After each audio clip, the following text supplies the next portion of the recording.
Kisah Natal ini aku jamin kamu gak pernah dengar sebelumnya. Ikuti ya sampai habis.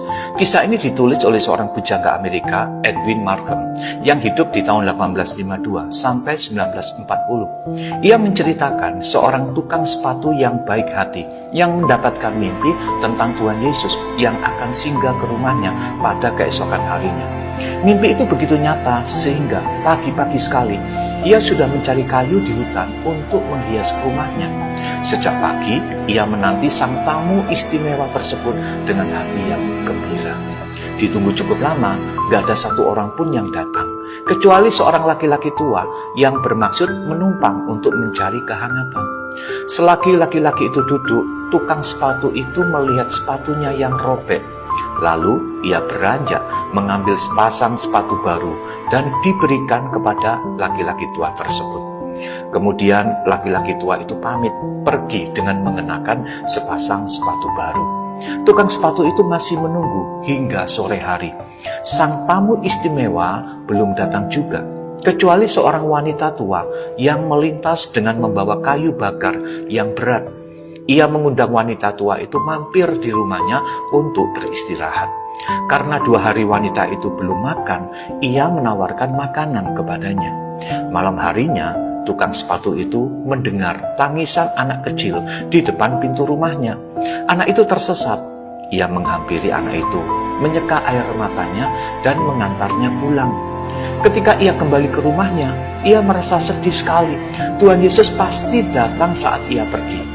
Betapa inginnya ia mencium tangannya yang berlubang paku dan membasuh kakinya yang bertusuk paku. Kemudian ia akan duduk dan berbincang-bincang dengannya.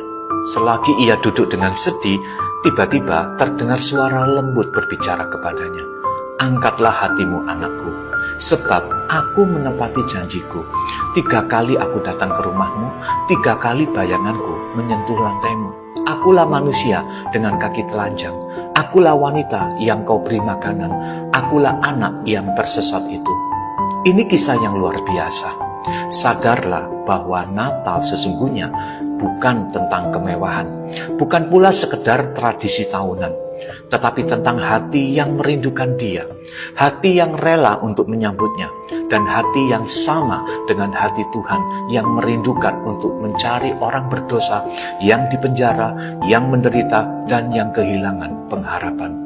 Ketika dunia menampilkan segala kemewahan untuk menyambut Tuhan Yesus di hari Natal, jangan-jangan Dia tidak hadir di gedung yang mewah. Dia tidak ada di perayaan yang megah. Jangan-jangan Yesus pergi ke tempat-tempat gelap dan sunyi, ke lorong-lorong kota yang kumuh, ke bawah jembatan-jembatan untuk menjenguk dan menghibur orang-orang yang terbuang dan yang terabaikan, kalau gereja tidak mau melakukannya. Tuhan berkata di Matius 25 ayat 40, Aku berkata kepadamu, sesungguhnya segala sesuatu yang kamu lakukan untuk salah seorang dari saudaraku yang paling hina ini, kamu telah melakukannya untuk aku. Temui Tuhan Yesus pada orang-orang yang menderita dan yang membutuhkan uluran tangan. Amin.